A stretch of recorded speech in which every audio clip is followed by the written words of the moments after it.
Hello everyone, my name is Anna Mazer, and this is my presentation on mindfulness. Brendan asked me to share about my own experience with mindfulness. When I thought back, one of the first lessons I had in mindfulness was at a place called Arya Loka. When I was in college at UNH in the 1990s, some of the other kids I knew asked me if I wanted to join on a field trip to a Buddhist monastery. I had no idea what to expect, but I was curious, so I went. And it was a really amazing place with all these really nice people. And they taught us an exercise called awareness of breathing. Over the years, I've used that exercise a lot, and I've taught it to other people as well. And I'd like to teach it to you too. But first, I'm going to tell you a little bit more about mindfulness. Some of you might be wondering, what is mindfulness? The word probably came from a translator back in the 1800s who took the word sati in the Pali language and he translated it as mindfulness. But he could have just as well used another term. In modern English, this is a list of synonyms that I thought was pretty great from dictionary.com. And it gives you a sense of just how hard it is to pin down an explanation for what is mindfulness. Here's one way to visualize what it's not as it compared to what it is. So to me, when I feel completely overwhelmed and out of touch with reality and out of touch with my body, far removed from the present moment, I know that that is what is not mindfulness. It's also not the same as being sleepy or daydreaming or dreaming or zoning out watching TV. One guy that you could ask about mindfulness is Jon Kabat-Zinn. He's a PhD, internationally known for his work as a scientist, a writer, and a meditation teacher, engaged in bringing mindfulness into the mainstream of medicine and society. At the University of Massachusetts Medical School, he founded the Mindfulness-Based Stress Reduction Clinic in 1979. He retired from his positions at the medical center in 2000, but of course, you can buy any number of books, audiobooks, CDs, and his app online. Mindfulness.org redirects here.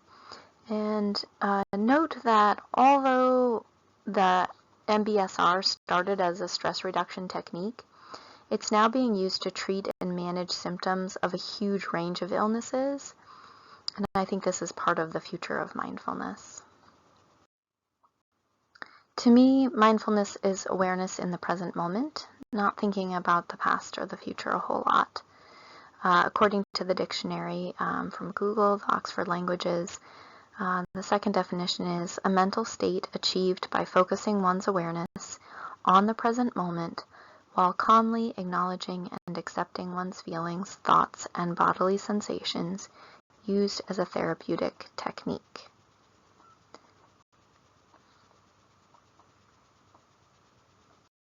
So, what is mindfulness good for? Mindfulness can help your brain work better in all sorts of ways. You can practice mindfulness anytime, anywhere to reduce stress. It would be admittedly a huge challenge to be mindful while standing on a crowded subway platform with a baby on your hip and a toddler at your feet, but it is not an impossibility.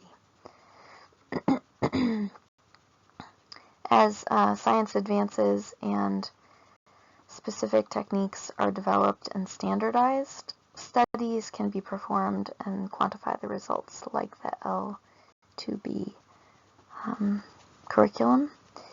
And scientists are slowly but surely finding ways to prove the benefits of mindfulness. Several studies have stemmed from this curriculum called L2B, which stands for Learning to Breathe. It was designed in 2012 by Broderick and Jennings for at-risk teens. This program has been the basis of more than one pilot study, and the results are promising. It has been shown to increase student skills in stress management, emotion regulation, and even things like weight management for children with diabetes. I really like that they have an acronym here. So the word breathe spells out several words: body, reflections, emotions, attention, take it as it is, healthy habits of mind, and the E stands for empowerment and also inner edge. So I think they did a really good job designing this curriculum. The future of mindfulness. Mindfulness is in the government. The Department of Homeland Security has an employee resource page that includes a short instructional video on mindfulness. It's a really great video. It's actually really well done, and I do recommend it. This is just a quick clip, an excerpt from that Homeland Security video.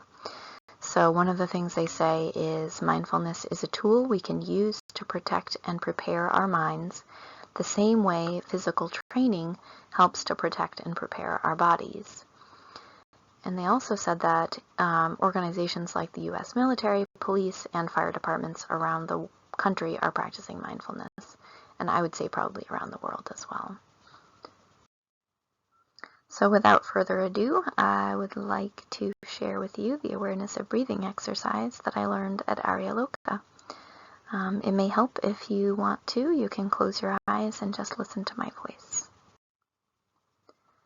So there's no need to breathe in any special way. We will count our breaths. First, we will count each breath before we make it. Think 1. Breathe in, breathe out. Think 2. Breathe in, breathe out. At RVCC, we tried to count up to 10. If your mind wanders and you lose track, just begin again at 1. Next, we will count each breath after we have made it.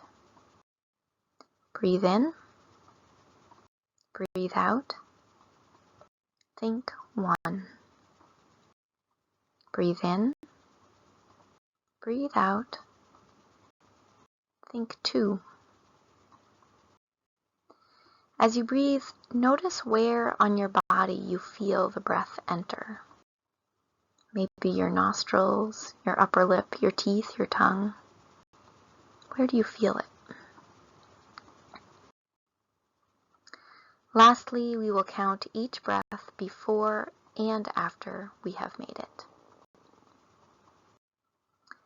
Think 1. Breathe in. Breathe out. Think 1. Think 2. Breathe in. Breathe out. Think 2. As you can see, this takes some practice, and it is easy to lose your place as your thoughts drift in and bubble up. A lot of my friends started to yawn very loudly and uncontrollably, and the monks told us cheerfully that if one of them feels the need to go back to sleep during a meditation time, they would just slip away and rest in their sleeping space. No blame, no judgment. And I thought, what a luxurious lifestyle.